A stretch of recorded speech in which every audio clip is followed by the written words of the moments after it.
I am Professor Fred Ogola. I'm the leader of Linda Jamii. Today I address you on the International Women's Day. First of all, I take this chance to wish all women, not just in Kenya, in Africa, but all over, to have a very nice Women's Day. But what is the meaning of Women's Day? Women's Day was founded as a means to remind us about fighting for women equality. Unfortunately, the whole world over, we are still finding that it's harder for women to get jobs than it is for men. We are finding that the average salary for women of the same equal qualification is much lower than men of the same qualification. We are still finding time that women have more hurdles to make it in career. Also, women have more hurdles to make it in business because business needs networking. Women do dual career where they have to be at home. So all those challenges are still there. But today I want to point out something very specific. The president today in front of Standard newspaper points out that the gift he has for women. And the gift is saying that he wants to change the constitution of a political party so that women can be running mates. I'm sure that he's simply saying that women will play second fiddle, because if you're going to be only running mate, when will women become presidents? I think that is tokenism. That actually is the worst gift women can receive. In fact, I want to urge all women, my fellow women, don't receive this gift. It's a bad gift. Because our gift, we know, the constitution is very clear, that parliament must have at least gender balance, at least 1/3 must be either genders. Current parliament, women are less than 1/3. Let us start from there. Secondly, we go to the cabinet. The cabinet should have women at least a fifth. A fifth of the cabinet should have at least people with disability, should have people who are of another gender.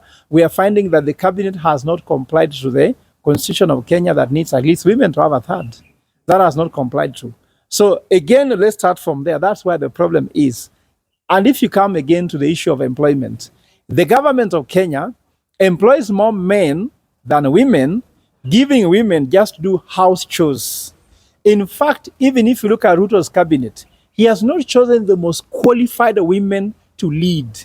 If Ruto was really sincere about giving a women a gift, you don't choose people like Aisha Juma. Don't choose people who are not capable to demonstrate the capability, the intelligence, and the qualification that women have. If you want to really reward women, give us the best women. And the best women is by qualification, by attitude, by character, and by performance. There are so many women with good track record there that you don't want to put in your government. But you only put people who are there who are more or less like flower girls. So that's not a reward we want to get from you, Mr. President. And today, why I'm also addressing you on this International Women's Day is just the fact that we have a total collapse of healthcare. Doctors were on strike even last week, on Tuesday. They will continue being on strike. The government has frozen employment of doctors throughout the country. They have frozen the employment of nurses. The problem is that when those things were frozen, doctors and nurses have been going to private facilities to really get employed, to get some work. Unfortunately, with the current medical scheme, the insurance scheme, national insurance scheme, whether you call it NHIF or this one of William Ruto, whether you call it that way, we are finding that they are not paying the private health facilities.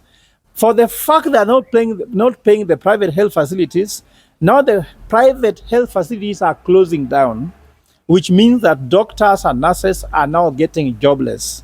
And that's why doctors are back to the street complaining that they want to be employed, because even NHIF is not paying them. Where are they taking the money?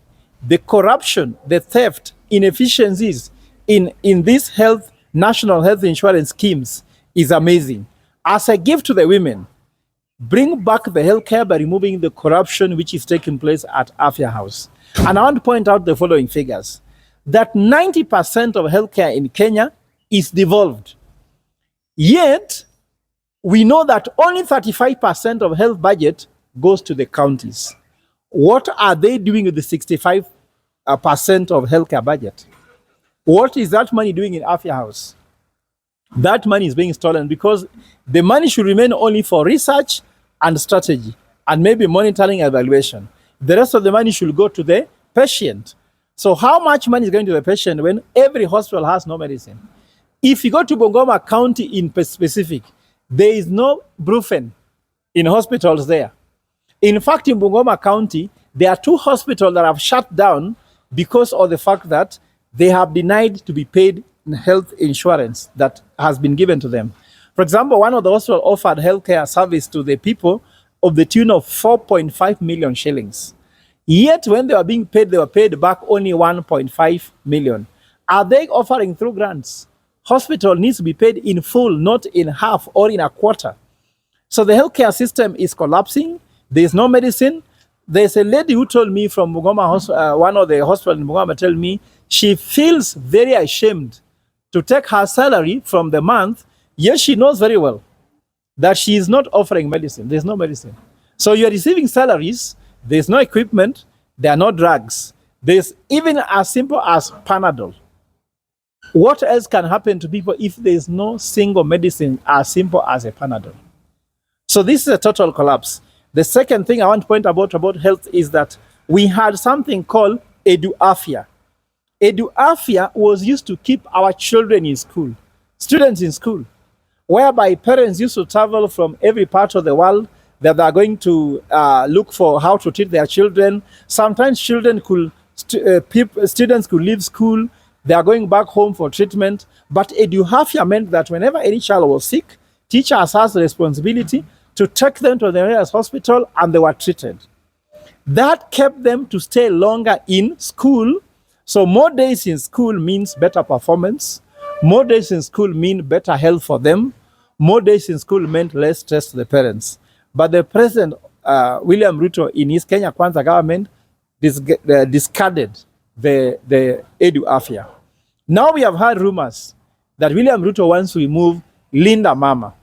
Now, in today's International Women's Day, how can you be contemplating removing Linda Mama, yet you are telling them that you want only one woman to become a running mate? And we are looking forward to a woman president. How can we talk about a woman becoming a running mate? Maybe a running mate for a party that will not win.